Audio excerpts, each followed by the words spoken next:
Hello there, everyone, and thank you very much for joining us in this session, Access for All, especially for women and girls. My name is Julie Perkins, and I'm the officer in charge for UN Habitat's GWAPA Secretariat here in Bonn, Germany. And this is the very first thematic session in this global WAPS Congress that's beginning today and taking place over the next 2 weeks with over 30 sessions, which you can join either live or in a recorded manner after the fact. Just a bit about us. Here at UN Habitat hosted GWAPA, we focus on local and public water and sanitation service providers who are arguably the most critical actors for achieving universal access goals. Our work is based on the insight that peer operators are in a very unique and privileged position to learn from one another and to co-create solutions to the challenges that they face. And they're often very capable and motivated to support one another on a not-for-profit basis. In that spirit, we've tried to make this Congress interactive. And so first, you should know that you may listen in English, French, or Spanish. Interpretation is on the top of the chat on the right-hand side. And you may comment and ask questions in the chat on the right-hand side. Please sign in. If you're doing this for the first time, you're encouraged to do so with your social media account or email and not anonymously. When discussion is happening, the moderator might also invite you to request to speak at the bottom where indicated. And please also note that there are resources in the session page. Feel free to introduce yourself on the peer board and Congress lobby. And with no further ado, let me now hand over to Dr. Anne Lestrade. Anne has 2 master's degrees and a PhD in geopolitics, and she's a research fellow at NYU. She's been playing actually a significant role in the preparation of this Congress, and we've been really happy to work with her on this. As the chairwoman of Eau de Paris and the deputy mayor of Paris for 13 years, she led an overall revamping of the water policy there, including the creation of the largest public-owned water operator in France. Over to you, Anne. Enjoy the session. Okay, thank you very much, Julie, for this kind introduction, and thank you again for all the preparation of this very important Congress. And congratulations to all the GWAPA team. So good morning and good afternoon to everyone. The first session is a very important one because we decided to focus on access for all, and in particular for women and girls. And the goals and challenges concerning access to water and sanitation were recalled at the opening session, and our command agenda objectives were presented, include leave no one behind and place women and girls at the center. However, there is a big gap between the rallying cry of leave no one behind and the reality of access to water and sanitation on the ground. Vulnerable groups continue to be the hardest to reach and the last to be served, and especially women and girls. And how we can place women and girls at the center of policy, and what can human rights advocates, grassroots NGOs, and service providers teach us and each other to bridge this gap between ambition and reality? So in this session, we wanted to have a big diversity of speakers from civil society, operators, special rapporteur, and we are very honored to have the former and the current special rapporteur, and trade unions as well. So we can have the opportunity to discuss this important topic with different kind of backgrounds and point of view. So we are very honored to have interesting speakers, and I want to introduce them right now. So Pedro Arroyo Agudo, the Special Rapporteur on the Human Rights to Water and Sanitation. Sarin Malik, Executive Secretary of the African Civil Society Network for Water and Sanitation and Vice Chair Steering Committee of Sanitation Water Alliance Partnership. Leo Heller, former Special Rapporteur on the Human Rights to Water and Sanitation, Mina Zola Amiantouadi, Head of International Project of La Société Wallonne des Eaux, and Karina Alejandra Navone, a lawyer in the Direction of Legal Affairs, and the Sindicato Gran Buenauser de Trabajadores de Obras Sanitarias. I'm really sorry for my Spanish. I never learned Spanish. Yes. Sorry for that. In AISA company in Buenos Aires, and Elida Villalba Vargas. And thank you very much to be the moderator and a speaker as well. So she's a lawyer, and she just defended her PhD dissertation with the topic community water management and the access to water and sanitation as human rights in rural and peri-urban areas. So thank you very much again for your participation. And now, please, Elida, I give you the floor to moderate this panel discussion. Thank you.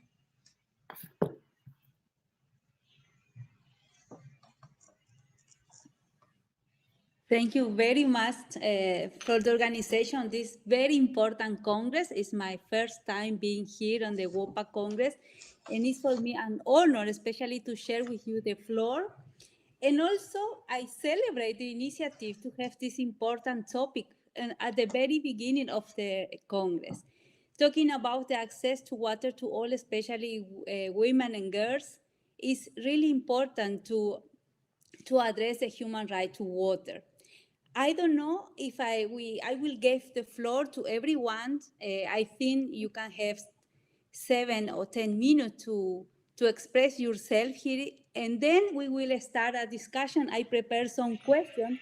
This seems for me relevant to discuss with you all. I don't know if you want to start, Karina, as you mentioned, you are leaving after a while, and let's start with you, please. Ok, muchísimas gracias. Buenos días a todas y a todos. Buenos días desde Buenos Aires, desde Argentina. Sé que para muchos de ustedes ya es la tarde. Bueno, mi nombre es Karina Navone, soy la secretaria de Género e Igualdad de Oportunidades del Sindicato Gran Buenos Aires de Trabajadores de Obras Sanitarias. Es un sindicato que representa de manera directa a aproximadamente 9.000 trabajadoras y trabajadores que se desempeñan en la actividad de brindar agua potable y saneamiento cloacal a la población de la ciudad autónoma de Buenos Aires, en Argentina, y a los 26 partidos del conurbano bonaerense, de las afueras. Una región estratégica de la Argentina y una de las zonas más densamente pobladas del continente. Les voy a dar un pequeño pantallazo de cómo es la ubicación estructural de nuestro gremio. Nuestro gremio forma parte de la Federación Nacional de Trabajadores del Agua y el Saneamiento, que nuclea a todos los gremios de la actividad a lo largo y ancho de nuestro país, representando a más de 30.000 trabajadoras y trabajadores. Todas las federaciones, a su vez, nos nucleamos a nivel nacional en nuestra central sindical, que es la Confederación General del Trabajo. Y a nivel internacional estamos afiliados activamente a la Internacional de Servicios Públicos, la ISP, siguiendo sus lineamientos de luchar por servicios públicos de calidad para todas las poblaciones del mundo. En este espacio me toca coordinar a nivel nacional el Comité de Mujeres de Argentina de la ISP. A nivel de Latinoamérica, nuestro gremio forma parte de la Confederación de Trabajadores del Agua y Saneamiento de las Américas. Nuestra organización se encuentra presidida por el compañero José Luis Lingeri, un líder con una mirada estratégica que creó esta Secretaría de Género que presido con la finalidad de afianzar y aumentar la participación femenina de manera interna hacia nuestra organización, para lograr la igualdad de oportunidades entre mujeres y hombres trabajadores en una actividad tan históricamente masculinizada como lo es la nuestra. Hoy además Tenemos al frente de la empresa AISA, donde nuestro sindicato participa de su gestión a través de un director obrero sentado en la mesa del directorio, a una mujer, la compañera Malena Galmarini. Esto también suma un enorme impulso a todo lo que hace a la participación de mujeres en pie de igualdad, a todo aquello que venimos trabajando desde nuestro sindicato, aún en gestiones anteriores, desde hace más de 8 años. Pero además, la visión y el compromiso de este líder y con él, de quienes lo acompañamos en la gestión, es llevar esta igualdad de oportunidades hacia afuera, hacia la sociedad y hacia el mundo. ¿Cómo lo hacemos? Desde hace años venimos luchando porque el acceso al agua potable y el saneamiento sean considerados un derecho humano fundamental, que lo es, porque creemos fervientemente que el acceso a estos servicios básicos de calidad son un factor de igualación social, por excelencia, porque nadie puede realizarse si no tiene acceso al agua. Es el bien fundamental del cual dependemos para la vida. En este camino, en el año 2015, creamos una entidad de bien público llamada Fundación de los Trabajadores Sanitaristas para la Formación y el Desarrollo, que preside nuestro secretario, y uno de sus objetivos es la promoción y la defensa de los valores ambientales. Esta fundación organizó los foros del derecho humano al agua que se realizaron en Roma, en Bogotá y en Buenos Aires, con la participación y la presencia de su santidad, el Papa Francisco. En el marco de esta fundación, creamos también la Universidad del Agua, una institución educativa que brindará formación a los futuros cuadros y profesionales sanitaristas. ¿Por qué hacemos todo esto? ¿Qué vinculación tiene con el género? Pues de cara al acceso al agua potable, como a otros servicios públicos esenciales, cuando no los tenemos, debemos reconocer que existen enormes impactos diferenciados. Los efectos de la falta de servicios públicos básicos afectan a países en todo el planeta y a sus habitantes, pero su impacto se distribuye de modo desigual. Las personas más vulnerables son aquellas más desfavorecidas en múltiples términos: económicos, sociales, culturales, políticos.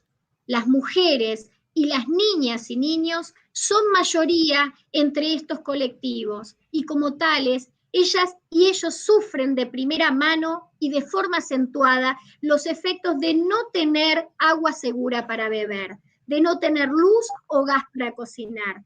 Son mayormente las mujeres y las niñas las que dedican una cantidad desproporcionada de su tiempo a buscar y acarrear el agua, los alimentos y el combustible para proveer a sus familias. La tarea de recogida de biomasa y de agua, allí donde no existe distribución de agua potable, recae sobre todo en mujeres y niños, que pueden dedicar más de 20 horas semanales a buscar y acarrear el agua, y otras tantas a recoger madera y aún más horas para cocinar en hornos ineficientes. Como resultado, tienen menos tiempo para estudiar, para participar en otras actividades o simplemente para descansar. La escasez de agua potable y de saneamiento es la causa principal de enfermedades en el mundo, y unos 4.500 niños y niñas mueren a diario por carecer de agua potable y de instalaciones básicas de saneamiento.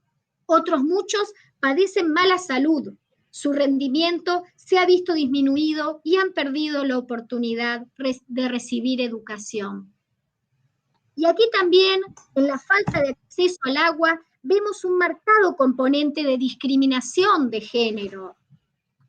Por esto que dijimos, ¿no?, que son normalmente las mujeres y las niñas quienes se encargan de conseguir el agua para las familias.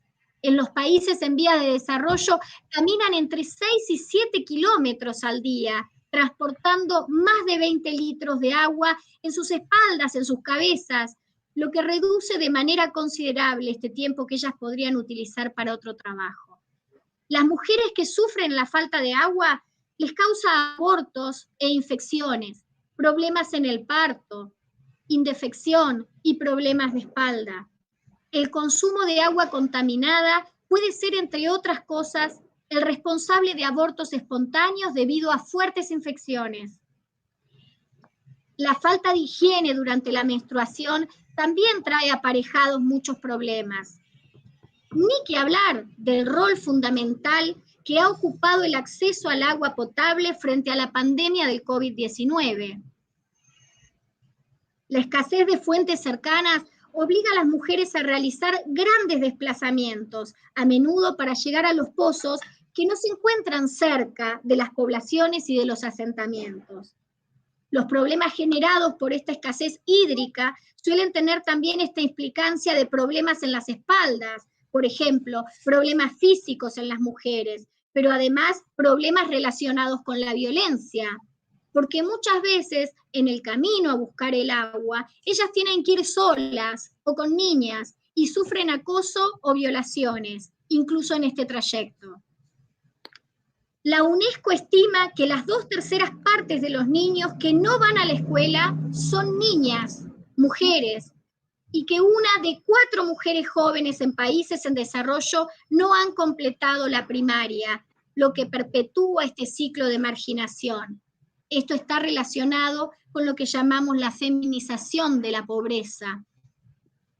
Como ustedes pueden ver ahora claramente con cifras, el impacto diferenciado de cara a la falta de acceso a servicios esenciales, y entre ellos el agua, es enorme. Por este motivo, las políticas hídricas y las políticas de género deben estar relacionadas en todos los países del mundo. Ellas no solo serían más efectivas si tuvieran en consideración los aspectos de género, sino que impulsarían una mayor equidad. Para culminar, la representación femenina en estos temas, en pie de igualdad con nuestros compañeros hombres, es esencial. Es necesario reclamar y fomentar la participación activa de la mujer y proponer e incidir en nuestros países en todos los ámbitos por políticas hídricas universales e inclusivas. Y en estas discusiones, los sindicatos, las organizaciones representativas de las y los trabajadores, tenemos que estar presentes de manera activa, a la vanguardia. Tenemos un rol fundamental. Debemos ser agentes de transformación, de propagación de una cultura de la equidad y sostenible. El verdadero cambio hacia una sociedad más justa es con nosotras y con nosotros, los trabajadores. Gracias. Muchas gracias, Karina. Thank you very much for your very, very interesting participation. Now I would like to give the floor to Pedro Arrojo Agudo. Please. Thank you. Well, first of all, I would like to thank you, the organizers, and very particularly Anne Lestrade for this invitation, and all of you for your attention. As I explained in my first thematic report presented to the Human Rights Council, and as I have highlighted at the opening ceremony of this Congress, we face an unprecedented paradoxical challenge. The global water crisis on the water planet, the blue planet, with 2.2 billion people without guaranteed access to safe drinking water. Indeed, ongoing climate change with its increasingly severe droughts threatens even the habitability of our territories on all continents. But with this important exception, the vast majority of these 2.2 billion people are not properly thirsty people without water in their living environment, but impoverished people living next to polluted rivers, springs, or aquifers. If we are to ensure that they have accessible and affordable drinking water for all, we need to restore the health of the rivers and aquifers from which they draw their water on a daily basis. We must make, I used to say this expression, we must make peace with our rivers. Thus, the human right to safe drinking water and the human right to sanitation are linked to the challenge of restoring the health of our aquatic ecosystems as an essential part of the recently recognized human right to a healthy environment. Well, regarding SDG 6, these goal conditions, as we know, the fulfillment of a large part of the other SDGs. We are halfway to the deadline we gave ourselves in the international community, and we are barely a quarter of the way there. So we can meet this target, yes. And indeed, with the pandemic, it is clear that we need to meet it more than ever, no? But we need to accelerate the pace. For this, I propose to take into account two main keys. First of all, taking on this challenge as a democratic challenge and not as a business, dedicating a significant part of the public funds available for post-pandemic socioeconomic recovery, and second, empowering women in the development of these human rights, particularly in impoverished communities. As we all know, among the billions impoverished people without access, guaranteed access to safe drinking water and or without basic sanitation, it is women and girls who, on the one hand, you have said before, on the one hand, bear the responsibility for bringing water to the household, and who, on the other hand, are most at risk of violence, and in particular rape, because they do not have safe sanitation facilities. They are, on the other hand, they are the girls who cannot go to school because they have to fetch water, or because they do not have adequate facilities and means to ensure their menstrual health. Therefore, they are undoubtedly, and this is very important for me, they are undoubtedly the ones who, assuming greater responsibilities, are also the ones most interested in accelerating the pace in the fulfillment of SDG 6. Regarding the other key issue, that of overcoming the so-called financial gap, due to lack of public funds, we need to reflect seriously. In 2008, the strategy of the misnamed austerity left all countries without public funds to meet vital needs, under the priority of saving the banks, even though they were responsible for the crisis. Today, however, the strategy adopted is completely different, both to deal with the pandemic and also with socioeconomic recovery. In fact, substantial public funds are available to develop what we call the Green New Deal of the 21st century. The key question is, do we consider it necessary to strengthen our public health system as a fundamental axis of this socioeconomic recovery? The social consensus on this is overwhelming across Europe and across the world as a public investment effort, not for profit, leaving no one behind, as a truly global democratic challenge. In this context, it will be necessary to pay special attention to impoverished rural areas neglected by the state very often, recognizing and supporting in particular the community-based services that the population in many cases promotes from the logic of water as a common good and the need of water and sanitation for all as an expression of democratic governance in the most difficult conditions. And by the way, speaking of democratic water governance, we must not forget that women and girls make up 50%, even more, of the population, although they certainly bear a large part of the responsibility for water and sanitation, precisely in villages and communities where there are more problems in fulfilling human rights.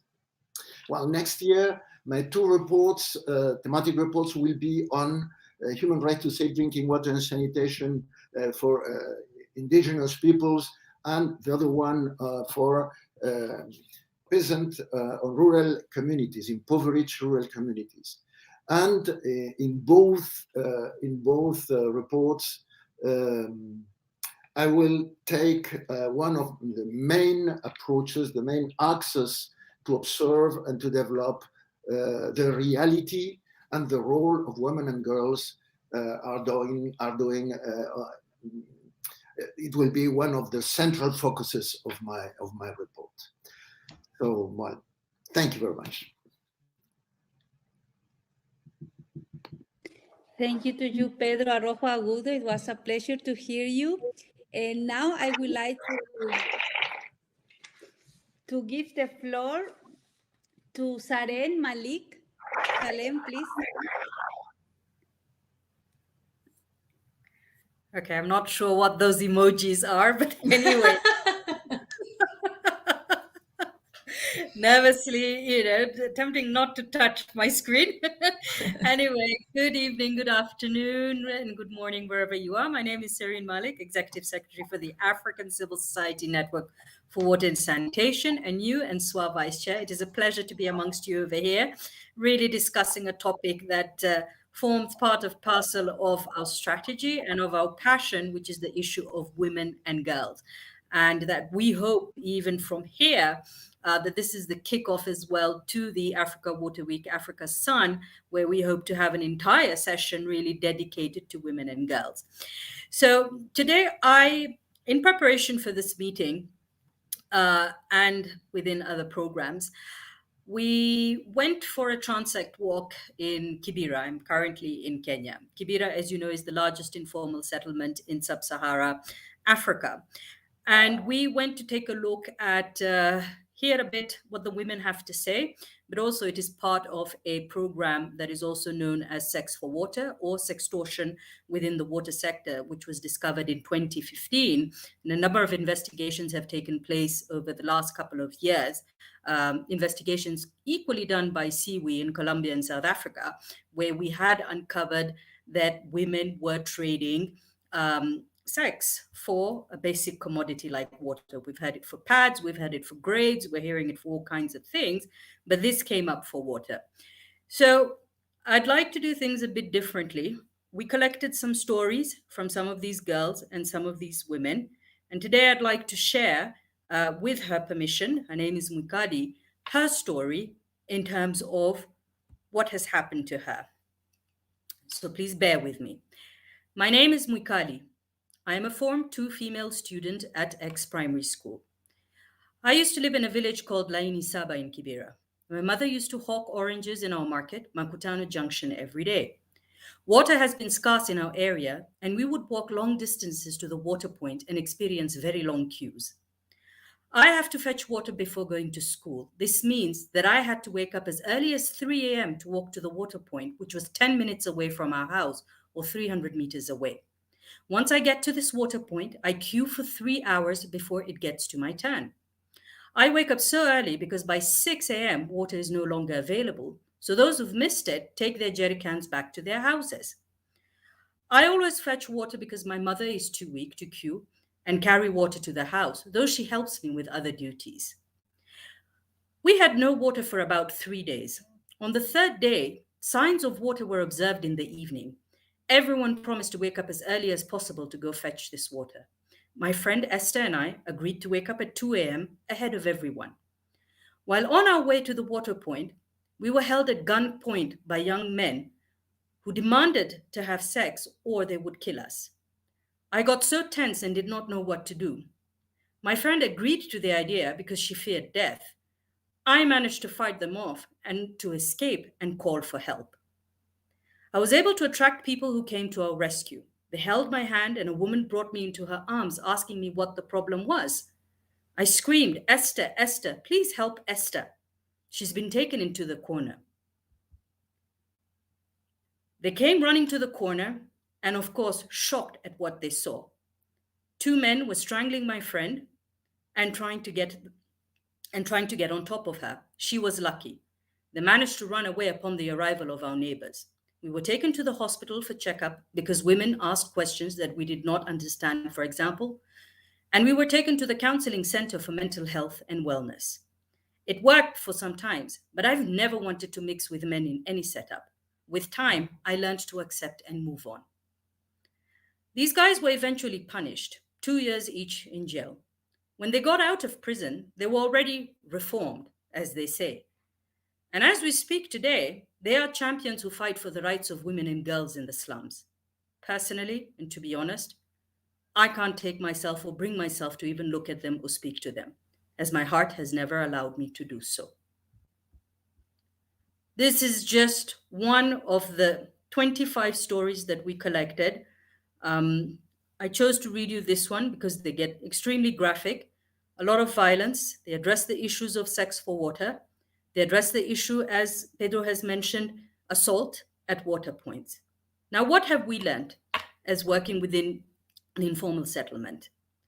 Within the program, we set up, of course, the traditional activities, awareness raising, having meetings with policymakers and decision makers, reviewing the different policies to see if they're gender responsive, but we equally added psychosocial support, which means we contracted a number of counselors and women leaders and coaches to actually receive these women.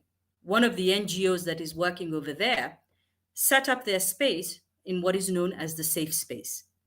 We set up numbers, gave them out into the informal settlement to let women know that if they have been cases for sextortion, rape, assault, to come to us first and get frontline advice, seek counsel, and also set up what we are known as legal clinics that we are going to be rolling out and have already started rolling out. Now, the other thing that we noticed when we did the Transat walk again in Kibera on Saturday morning, the queues were horribly long. The women had been waiting there since 5 o'clock in the morning. We were there at 8:39. And looking closely at those queues, there was a sense that as practitioners, we are not seeing. Are we not seeing or feeling enough the pain points which is right in front of us? Yes, the most obvious pain point is that there's no access to water or it's unpredictable, which was the case in Kibera, because we sat with those women from 8:30 to 12:30 and counted how many times the water actually came in. Once. Needless to say, the mob that was around when this water was actually coming in. Number two, the setup. While best efforts of formal service providers, there is still the informal service providers to contend with. And to be honest, it is coming to a harsh reality that they actually need to be integrated somehow within the programs that we are working with. Because even if we have the utility having the best efforts to try and connect a mud hut, if the informal service provider is still there, the community is too fearful, those pipes will be vandalized. I can assure you that. So the question here is, it's in terms of what are we doing in terms of having hardware and software approaches that respond to these particular pain points. And this one in particular is, how do we cut the queue? How do we remove the woman from the queue? Let her wait in her house for that water if she needs to. Let her not be exposed to the vendors, to the jerry cans, to the youth, to the young men or women that prey on these women, knowing fully well that they're all going to the water point. Having schoolgirls coming out at 3 o'clock in the morning, 2 o'clock in the morning to go and fetch water. Because as Pedro mentioned, that is known to be as their primary duty. We have talked about participation. We have talked about legislation. Legislation as well is an issue. For example, in Kenya, sextortion is not recognized as a form of corruption. Sextortion actually is not recognized in any of the legislation. Kenya does have very good legislation in place against sexual offenses, against corruption, against bribery. But this little term, sextortion, actually has not made it there. And this is something as well that we would be looking at to push forward. So what has been the most powerful intervention to date? And it was the least likely one, which was actually the psychological support that was being provided to these women. Now, when we spoke to the counselors that very Saturday morning, they had already had about 15 women that had come in. Some to report on the issues of violence, some who have experienced violence that need counseling and help, who are too demoralized and hopeless to try and take legal recourse, against their perpetrators or too fearful to do so. But the other interesting part was that there were some women that came just to seek counseling, to deal with the burden of poverty, to deal with the burden of really being marginalized and really not being invisible. And we found, because we've been running these counseling services for the past couple of months, that empowering these women within their livelihoods, within their self-esteem, increasing their amour propre, if we can say, is actually helping in positioning them to better demand and claim for their rights. Because we are building confidence, we are trying to build resilience in these women. We're trying to let them know this is not acceptable. Because we ask the question, how do you accept this in this day and age at the eve of elections? How do you still accept to live like this, to be treated like this? Why do you not meet us halfway? And again, the shadow or the sadness that passes, the confidence is not there. So actually, these clinics, whether the psychosocial support clinics, the legal clinics, have been the ones that have been very instrumental in this program in terms of getting the women to start fighting back. So that is what I wanted to share with you today in terms of the experience that we collected. Thank you. Thank you very much, Sarin. And I was looking for the precise word to describe this story, and I'm speechless. Yeah. It's really impressive, and I congratulate you for this amazing Thank job you. you are doing. Oh, for Thank sure, you. water is connected with so many other things, and I think we will develop more this topic for a while. Thank Now you. I would like to give the floor. Look, I did not do that. No, it was Pedro Arrojo. And also, but congratulations. Now I would like to give the floor to Leo Heller, and we are looking forward to hearing him here. Thank you, Elida. Good morning, good afternoon, good evening to all of you. First of all, I would like to congratulate GWOPA for choosing the theme of gender equality for the first main session of the Congress. I think it was a very happy choice and nice choice, because it's important to think on the provision of services based on this issue of gender equality. I published in 2016 and presented to the Human Rights Council a specific thematic report on the issue. And I need to say that when I first decided to prepare this report, the first image that came to my mind was the traditional image of women and girls fetching water and carrying water. And then when I started to go more in depth and talk to women associations and NGOs and academics, several other elements came to my mind, and I could see that this first image is only maybe the tip of the iceberg of the problem, because there are several important and key dimensions to be addressed when we talk about gender equality in the context of the human rights to water and sanitation. Of course, several of these elements were already addressed today by the previous speakers, but I wanted to highlight a few aspects of this association between gender equality and the human rights to water and sanitation. A first aspect is the importance of addressing gender inequality across the life cycle of a woman, because it's different when we think on the stage of the infancy of a woman, a girl, because there are some issues related, for instance, to water quality, the same standards of water quality when we look particularly to a very young baby girl. It has a different impact in terms of toxicity and impacts on health, and other types of impacts of health.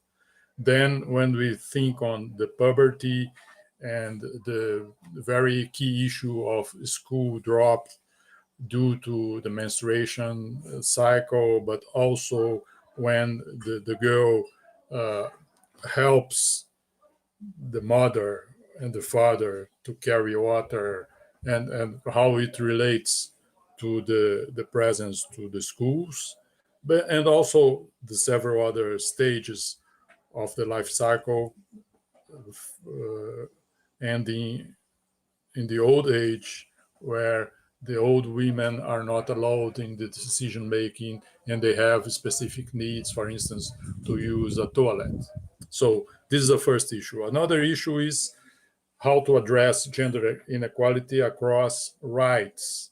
When we think on the violation of the right to water and the right to sanitation, we need to think on the violation of other rights. So the interrelationship and the interdependence between rights. So the right to health, the right to housing, the right to education, the right to food are very inextricably linked to the violation of the right to water and the right to sanitation by women and girls. Another element is to think on gender inequality across the gender spectrum. It's not only to think on women and men, but also to think on people that are gender non-conforming, for instance, transgender, and the access to toilets in public spaces, in the workplace, in the schools, and how to address this in a rights-based approach. So for me, this is very important, and it's very common. And I saw that in some of my country missions, for instance, in Malaysia, how when you don't address this clearly in a transparent way, there can be cases of exclusion, humiliation, violence that are unacceptable from the point of view of the human rights. Another issue is related to legal barriers in addressing gender equality or gender inequality in the legal instruments. And the issue here is that most of the laws are proud to be gender neutral. And in my perspective, to be gender neutral can be a way to discrimination. So it's not a question to be neutral in terms of gender approach in this legislation, but mainly to address women, girls, and non-conforming gender persons as subject of different rights and different needs. So the legal approach need to consider clearly those different needs.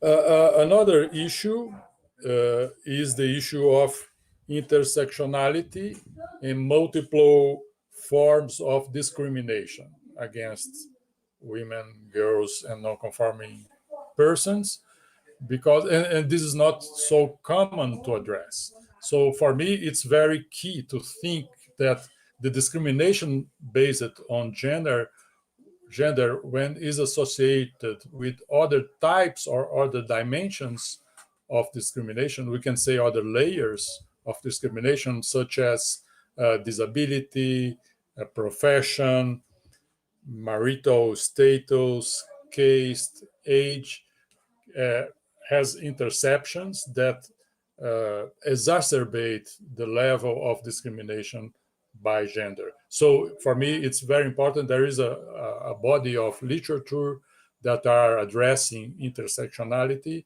And for me, it's very important to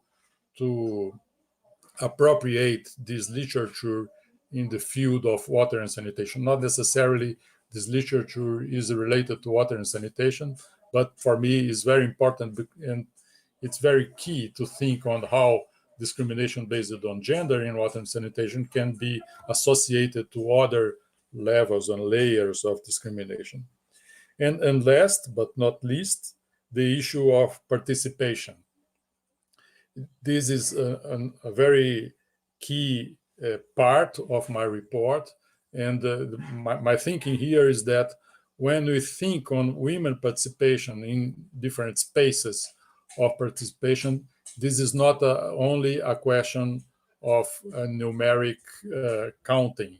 So it's not only an issue to have a space, an equal space for women and men to participate in decision, but also to really hear the voices of women in terms of influencing decisions, in terms of voicing their needs, in terms of making individual choices, and in terms of controlling their own lives. So this is not common in the water and sanitation sector. Someone previously said that, I think it was the first speaker, that this sector is very man influenced sector, and I agree with that.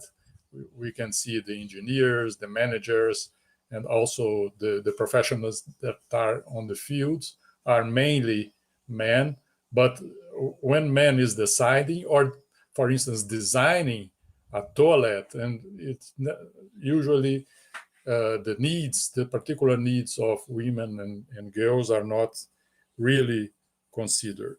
So participation is very key, because our genuine participation by women and girls in the forum of decision making will certainly contribute to see the particular needs and reflect these particular needs of this important part of the population reflected on policies, designing, planning, etc., etc.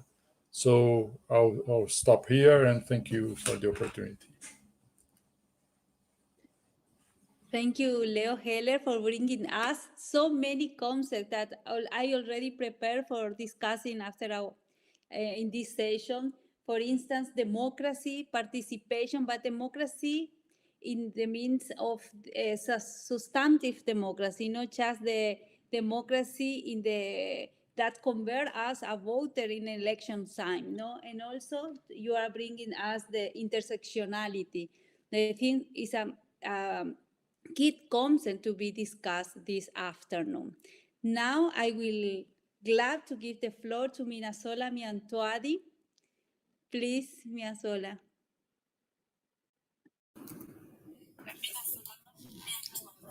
Merci beaucoup à Elida. En tout cas, félicitations pour l'organisation de ce congrès. Bonsoir à tous et bonjour à tous aussi.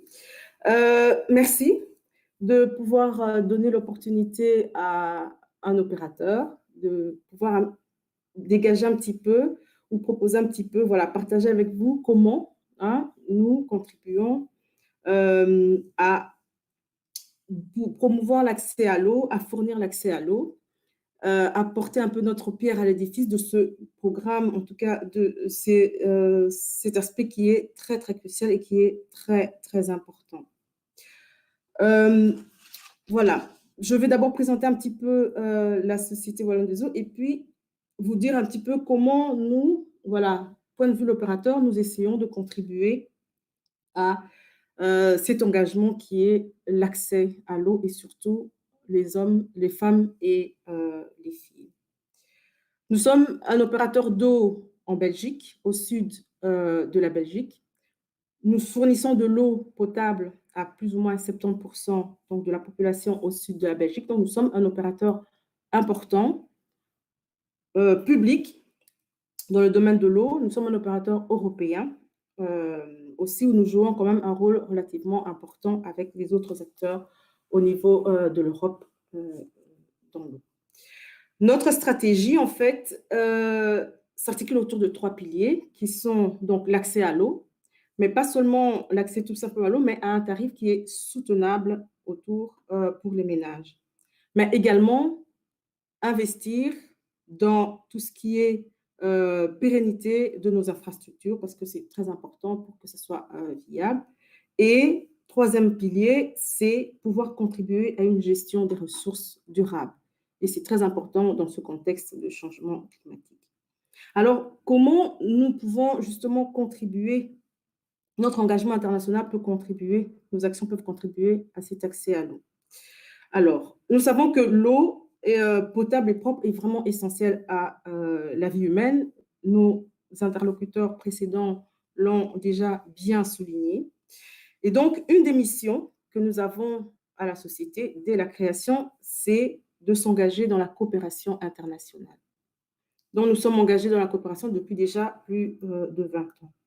Et nos projets, donc, ils visent à faciliter justement l'accès à l'eau de qualité et à l'eau potable pour tous. Mais notre démarche, en fait, et notre expérience, notre démarche est de pouvoir partager l'expérience, de partager l'expertise, mais également d'accompagner les opérateurs publics, pas seulement les grands opérateurs, mais également des associations, pour essayer justement d'atteindre les différents schémas. Et notre expérience de projet donc montre qu'il faut pouvoir développer des partenariats avec tous ces acteurs et ces autorités locales, justement parce que le besoin d'appui, il est assez, il peut être différent et il n'est pas unique et peut changer en fonction des circonstances. Et donc, c'est la base pour laquelle nous déterminons donc sous quelle forme et nous pouvons donc apporter au mieux l'appui et notre expérience. Donc, nous travaillons soit juste en apportant du conseil ou nous faisons de la formation. Mais nous pouvons aussi travailler dans la prise en main au niveau des infrastructures. Le but ultime, évidemment, c'est de pouvoir améliorer les performances des entreprises que nous accompagnons, entreprises ou opérateurs ou associations. Donc, nous pouvons travailler aussi bien sur les aspects de la stratégie. Nous pouvons travailler aussi sur les aspects de gestion quotidienne, qualité de l'eau, par exemple, ou performance des réseaux. Nous pouvons travailler aussi sur les aspects de la formation, formation directement sur le terrain ou renforcement d'une structure de formation. Et nous pouvons travailler aussi sur les aspects organisation, aspects de la gouvernance.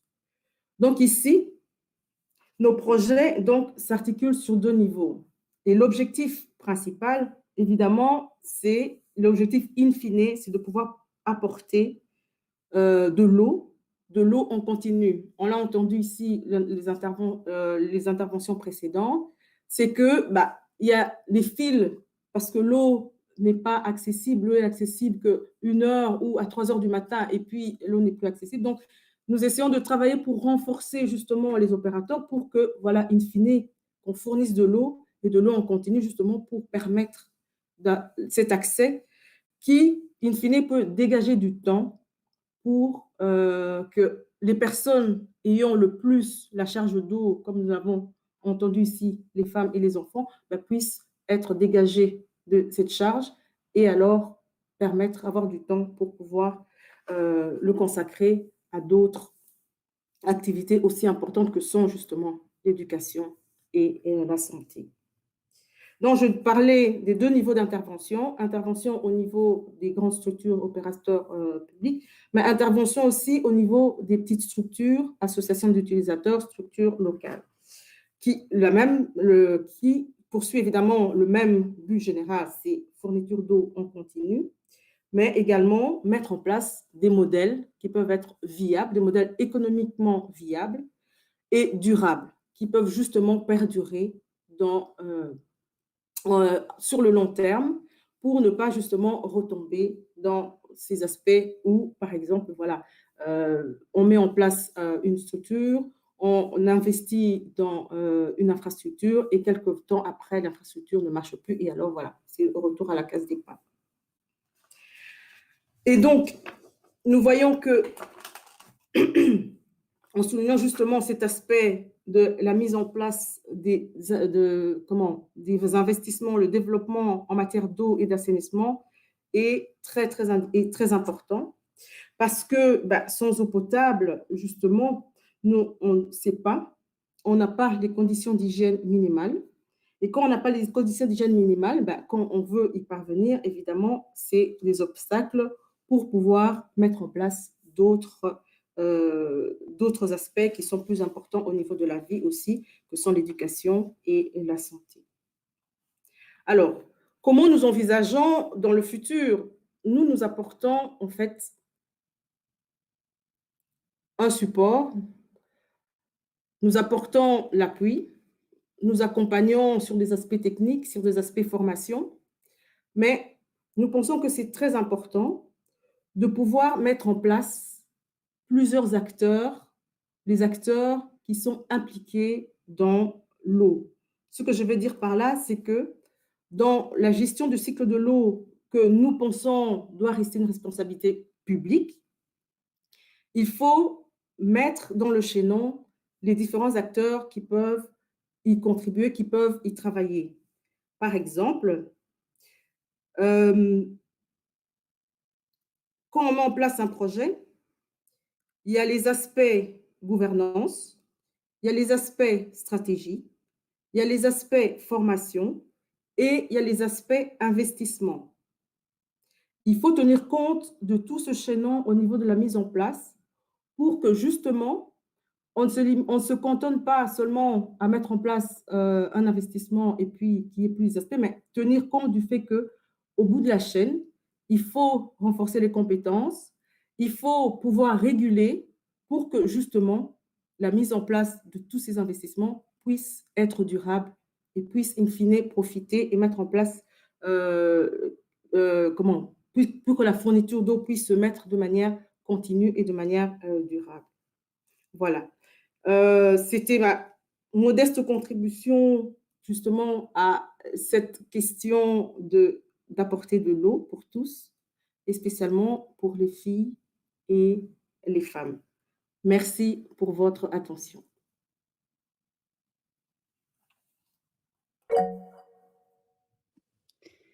Thank you very much for presenting us the Valois Water Company. I just came back from Belgium.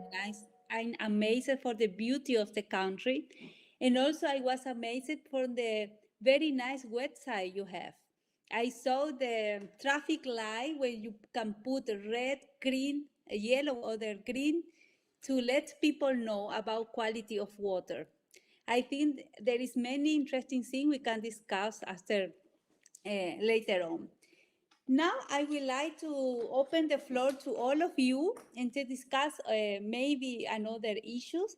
One of them, it seems for me really important, and is related to my dissertation, is about the water community water management. Community water management to address human right to water seem for me relevant because this model of organizations of provider of water are mostly in rural and peri-urban areas all around the world. My expertise is in Latin America. And it's important because through this model, many vulnerable populations are receiving water. And wasn't the objective of my dissertation to address gender perspective in general. But when I collected data and after a while when I analyzed them, seems to me that we cannot address human right to water without a gender perspective. And seems to me also we cannot talk about water governance if we don't address gender issues. That I saw in my experience, especially in my research, is we know, and all of you talk about when the water crisis come or when we have some lack to access to water, who most suffer are the women and girls, because traditionally have to flex the water. And Saren told us a really amazing story about this situation in Africa region. But what I found in my dissertation is an amazing role of the rural woman. It's this empowerment of the woman in the rural areas. It seems to me relevant to talk about this role of the women, especially in rural areas or in peri-urban areas, because when the women are empowered on the water sector, brings them to be active and empowered in other issues. I saw women who were empowered managing the water of the community, and then also really active in the decision making on the school, in the church, in the market, in every activity around the community. I think it's important to discuss about this active role, because in this model of management, they discuss in assembly, in meetings, about the price of the water. They put to the community into consideration how much the water should cost. And they are really concerned about the quality of water. The women want that their children, their family, neighbors drink water with a great quality, no? And that's in this conception, I saw women not just a victim of one of the really suffering of this condition around water, but empowering themselves and the whole community about water.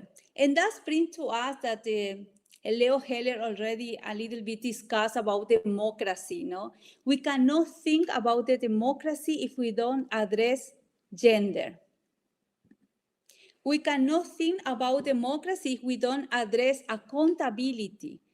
Accountability that has to be discussed in the whole community. And I will bring this topic to you. I don't know if Pedro Arrojo would like to start the discussion, because he knows my work, and also because he has this really important mandate as a special relator of human rights to water and sanitation.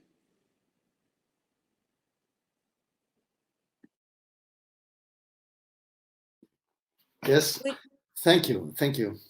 Well, I think you have explained. Everyone has explained. I think this importance. I remember an experience in Mexico. There was a very interesting social fight of the Masawa communities, indigenous Masawa communities,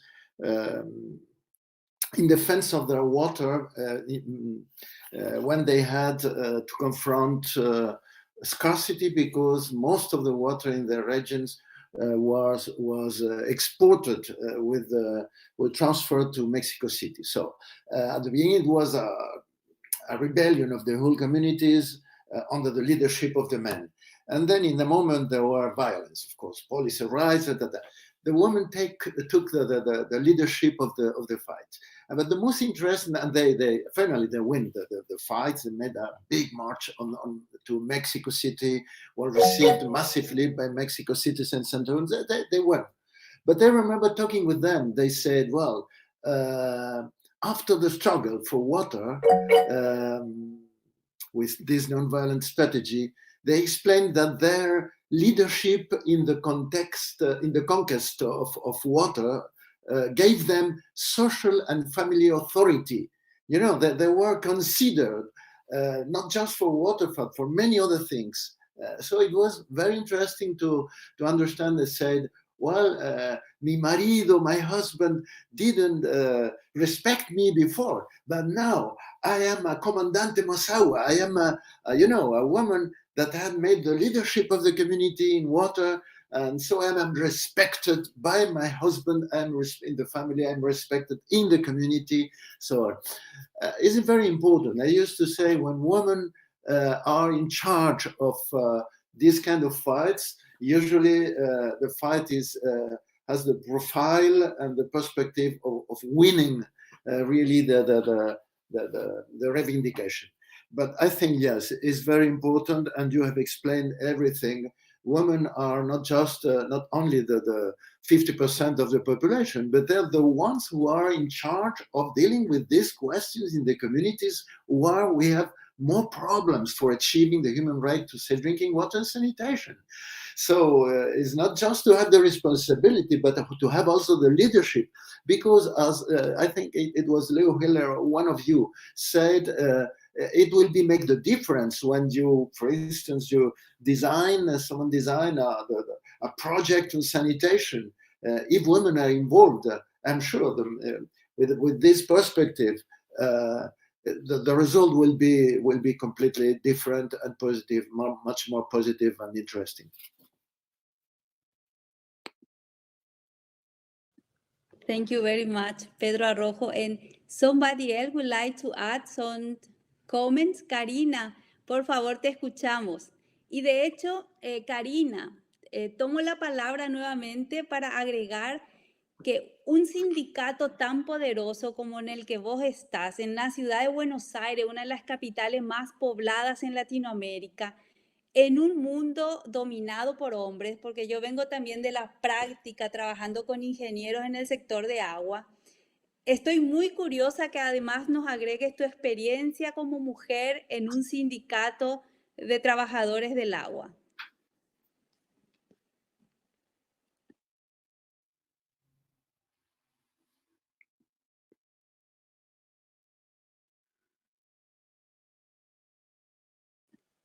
No te escuchamos, Karina.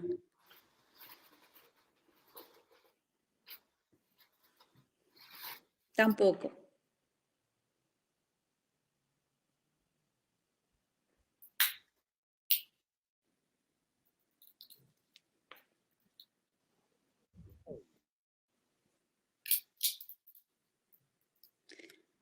I don't know, we lose Karina.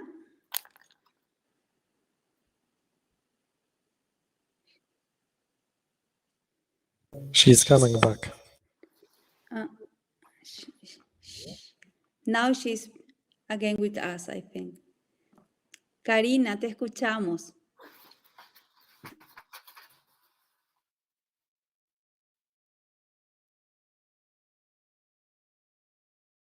No está funcionando tu micrófono. ¿Me escuchan ahora? Ahora sí. Ahora sí, perfecto. Bueno, muchísimas gracias, Elida, y muy enriquecedora esta charla, sumamente enriquecedora. Me encantaría quedarme todo el tiempo hasta el final.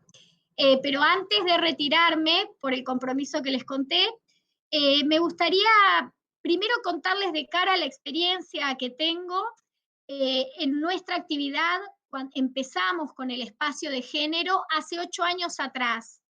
Y desde ese lugar armamos un plan estratégico integral que miraba a la mujer desde todos sus intereses en el mundo del trabajo, la necesidad de darles mayor participación desde el momento mismo en el cual buscamos trabajadoras y trabajadores, o sea, en el recruitment, y también de cara a su desarrollo de carrera, de cara a cómo ayudarlas a mantenerse en el trabajo, cuando todas sabemos las mujeres que enfrentamos también esta necesidad de poder compatibilizar, de hacer compatible nuestros roles en lo privado, en lo personal, como estudiantes, como madres, como jefas de familia, y además agregarle nuestro trabajo diario en el ámbito laboral. Entonces, desde allí generamos muchísimas líneas de acción y logramos realmente aumentar la participación femenina, que antes era, hace 10 años atrás prácticamente no teníamos mujeres o teníamos muy pocas, y hoy somos casi un 25% de mujeres y estamos encarando un plan hacia la igualdad en los cargos jerárquicos y en los roles no tradicionales al género. Estamos lanzando cursos técnicos para mujeres para que puedan insertarse en aquellos oficios que históricamente ejercieron únicamente nuestros compañeros hombres. Esto de cara a nuestro trabajo en el sindicato. Pero yo quería agregar algo en realidad, algo a lo que contaba antes nuestro compañero cuando él hablaba del tema de la importancia de las lideresas ambientales. Y yo quería contar una historia de una compañera, una persona. Ella es una maestra, se llama Claudia Leguizamón. Me gustaría que después la googleen. El diario, uno de los diarios, de los periódicos más importantes de Argentina, habló sobre ella, catalogándola como la maestra que le cambió la vida al barrio, la guardiana de la cuenca. Esta maestra era una maestra de 5º grado en un primario, en una de las zonas más vulnerables del país, a la vera del riachuelo, del Matanza Riachuelo, uno de los ríos más contaminados del planeta. Quería contarles esta historia. Esta maestra un día entró a clases y no podía dar clases porque sobre su escritorio había 2 niños que se estaban golpeando, que se peleaban.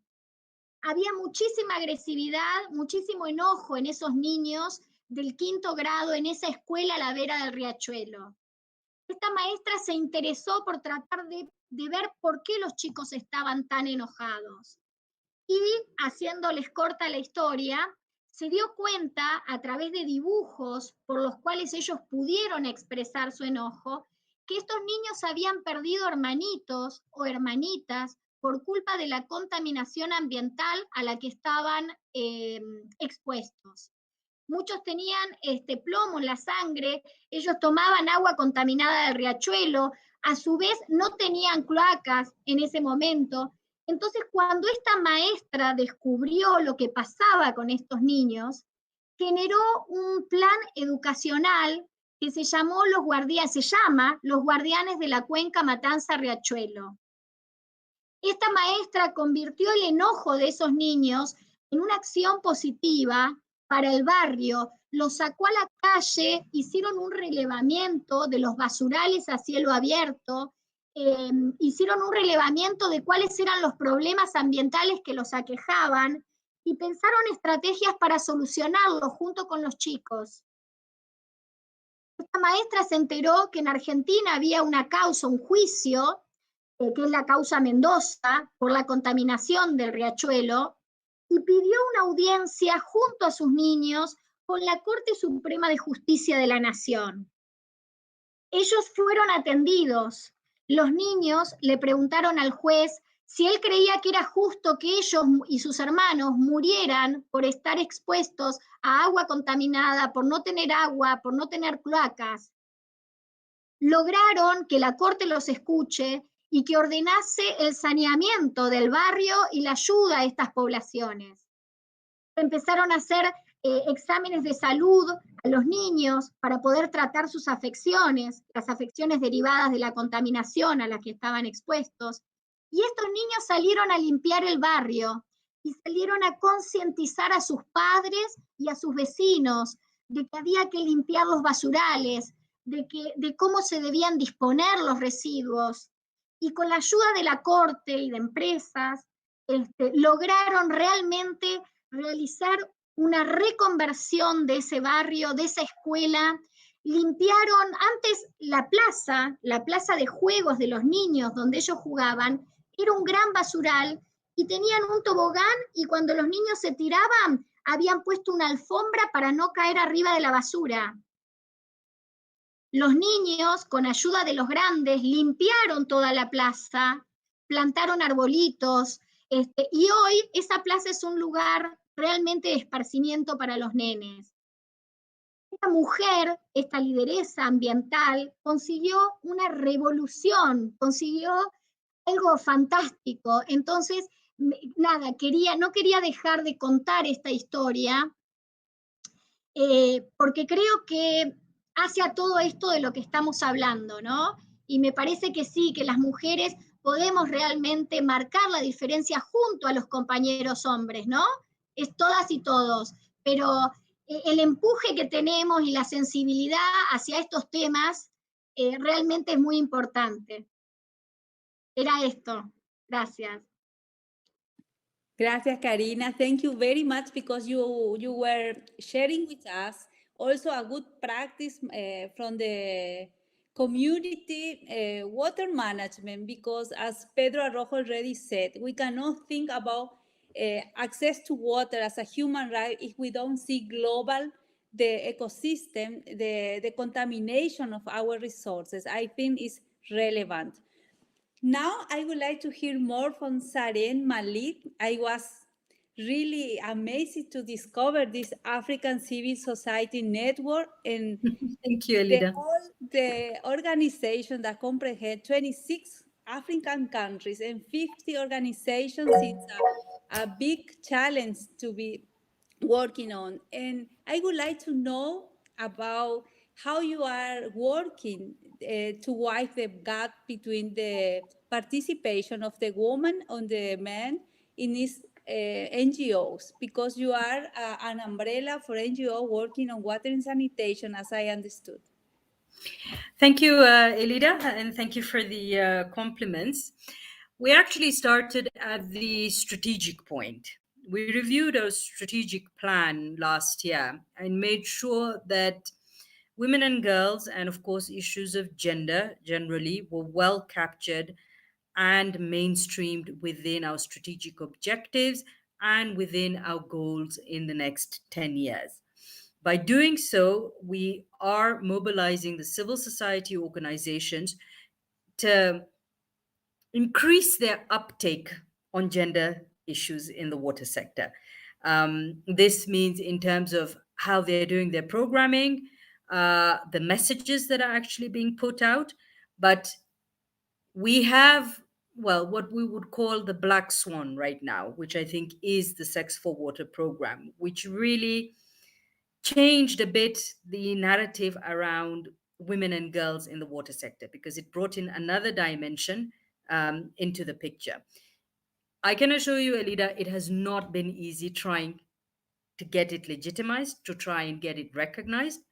We did so, of course, by doing a number of studies, peer reviewing them, raising awareness over the past couple of years, the countless documentaries that we have been producing to try and shed light on the issue of SGBV and women and girls and water, trying to strengthen the argument around it, what it looks like. And it's like really like peeling layers of an onion. Every time you think you understood something, there's something else, I think, that comes up. And I think, as Leo mentioned, there's that entire life cycle of a woman and what happens during those various, those different type of life cycles.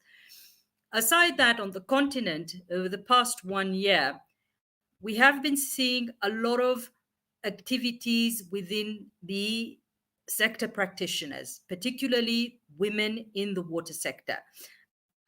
Because as an African, we say that we're not a single story, as quoted by the famous author.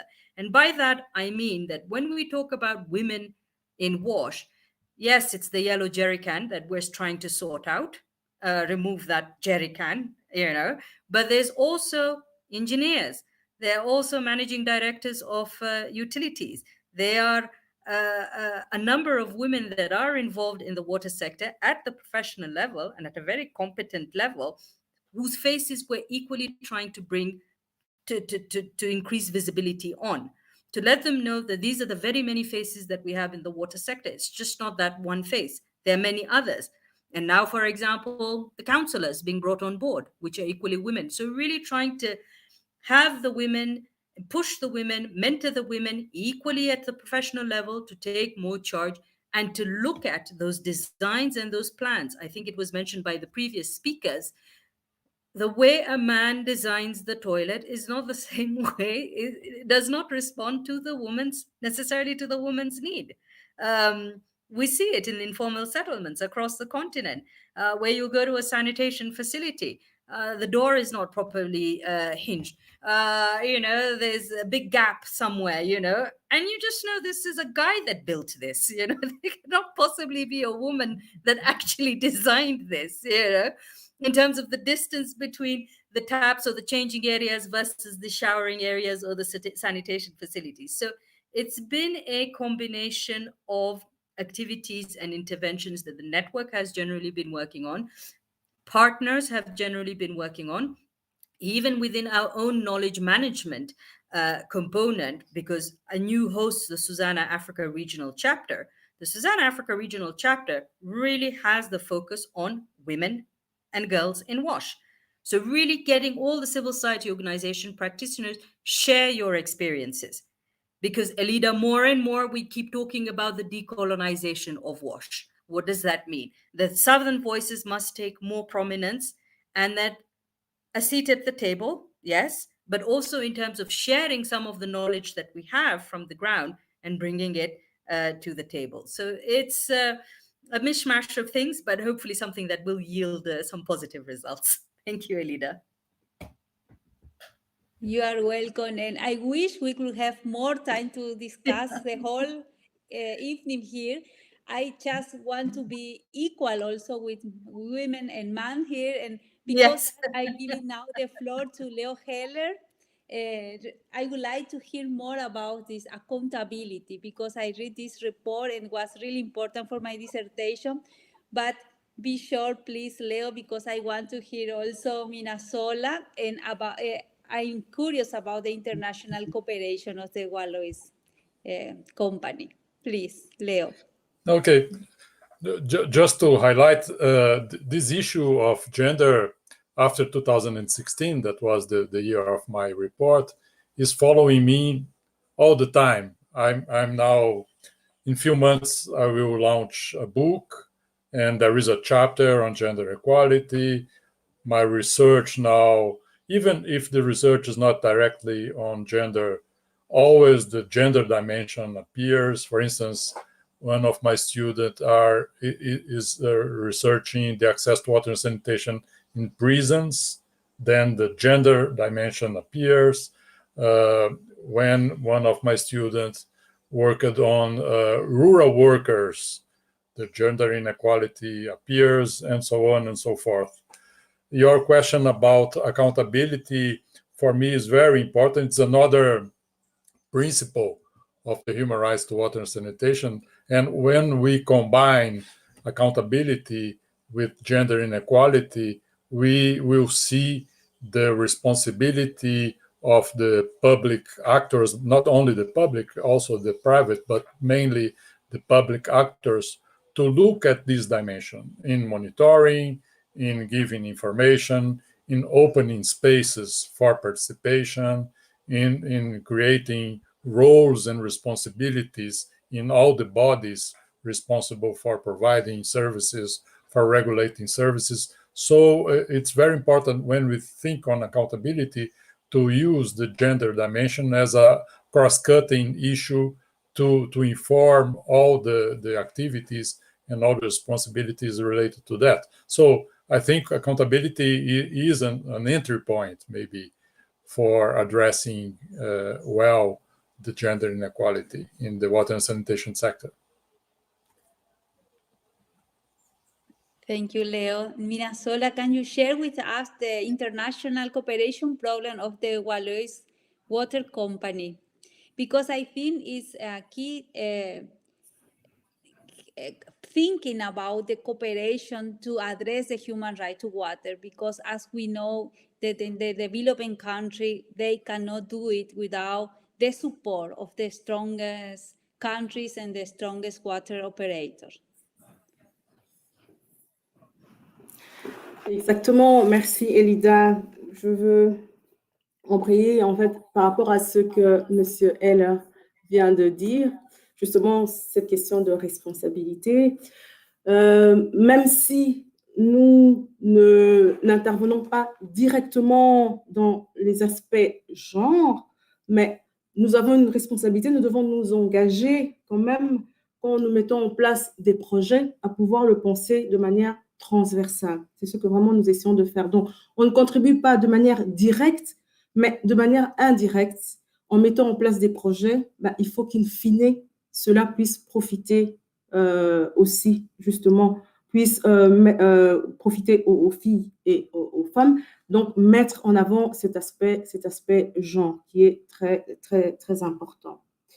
Donc, quand nous mettons en place les projets, indirectement, donc comme je viens de dire, dans les aspects, aussi bien les formations, aussi bien les aspects techniques, nous essayons en fait de mettre au centre le public cible, et c'est en fait en travaillant aussi dans ce public cible que nous devons intégrer cette dimension. Donc nous faisons quand même attention quand nous travaillons avec nos partenaires de pouvoir intégrer justement tout le monde, de pouvoir faire attention dans les différents aspects, que voilà, qu'il n'y ait pas cet aspect discriminatoire, ou que voilà, que ça soit vraiment intégrant pour tout le monde, y compris donc justement pour pouvoir résoudre cet aspect genre.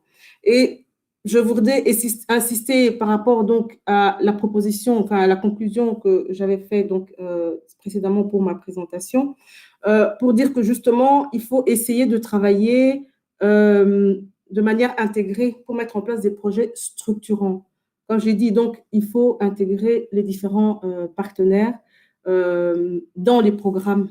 Donc il y a les aspects gouvernance, il y a les aspects investissement, mais il faut qu'il y ait aussi les aspects sensibilisation. Il faut que ça soit vraiment tout un chaînon dans la mise en place des projets pour que justement qu'on puisse tenir compte de ces aspects, comme je dis, transversaux qui sont très importants dans la mise en place des projets. Nous sommes opérateurs, nous intervenons évidemment dans cet aspect, des aspects peut-être formation, mais si dans tout le programme qui a été mis en place, on intègre aussi bien en amont la régulation, la gouvernance, mais en aval la sensibilisation, je pense que voilà, la mise en place des programmes pourrait bien intégrer en tout cas tous les aspects, y compris justement ces aspects genre.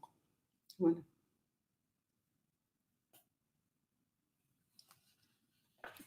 Thank you so much, Mina Sola, for sharing out your experiences. And we have 2 minutes left. I would like to thank you all for your participation. I have so many other questions. I hope I had the chance to share with you again. But I think it will be nice to hear from you the last remark of this session. Thank you so much for my side. Okay. Can you hear me? Okay, because yes. Okay, great. So yes, it could be much more longer actually, because it's a very interesting discussion. I'm very honest when I say that, because for us it was very important to start this Congress with this topic, and I'm very glad that so many insightful prospective vision ideas were brought in this session. And maybe you noticed that it was by purpose we choose more women than men in that session, because as some speakers mentioned, it's too much male-dominated sector, and I experienced that in my former life in Paris. I'm sorry for Pedro and Leo and the other men. I'm not against men, but there are two men in this sector, and I think it's one of the reasons why this gender dimension and gender equality in water and water and sanitation sector is not enough estimated, studied, and managed. So thank you so much. Many interesting points have been raised about democratic challenge, of course, the participation and participation of women in decision-making process, and decolonization also, and intersectionality for this topic, and how we can have this gender dimension as a cross-cutting issue in all policies, all programs, all I don't know how, yes, policies and all related water and sanitation related programs and ID and conferences and so on. So because we have now, the time is over. So first of all, I would like to tell you that we have the possibility to share many reports, documents, experiences, paper, everything in embedded resources. So I think it could be very useful to share among us, but also with others. This any kind of documents about this issue. So we have this opportunity. And also, I would like to thank you again, all the speakers, and to finish this session with a little video of GWOPA, just to close this session. And I really hope that we can have a follow-up of this session in I don't know when exactly, but in the coming weeks and months. Thank you very much. And thank you, Elida, for your moderation role. Thank you to you and to you all. Thank you. Thank you so much. And now, What? Evie. Already over? No, we have plenty more options to continue the discussions and peer exchange beyond the Congress. Tell me more. What are the options? Well, SheWOPA membership, for example. By becoming a member of SheWOPA, everyone can connect to a global alliance of practitioners and experts. There are two ways of becoming a member. First, institutional members. Institutions can participate in SheWOPA's assemblies and are eligible to run and vote in its International Steering Committee elections. Or second, individual members. Individuals can connect and engage with peers in the online SheWOPA community. We have created a space that allows for networking and easy communication. Meet future WOP partners, stay up to date on project opportunities, and participate in peer-to-peer learning opportunities. Sounds great. How can I join? Simply go to www.shewopa.org and register for free. If you want to know more, you can follow SheWOPA on social media and subscribe to the newsletter. Thanks for joining the 4th Global TOPS Congress. We'll see you soon.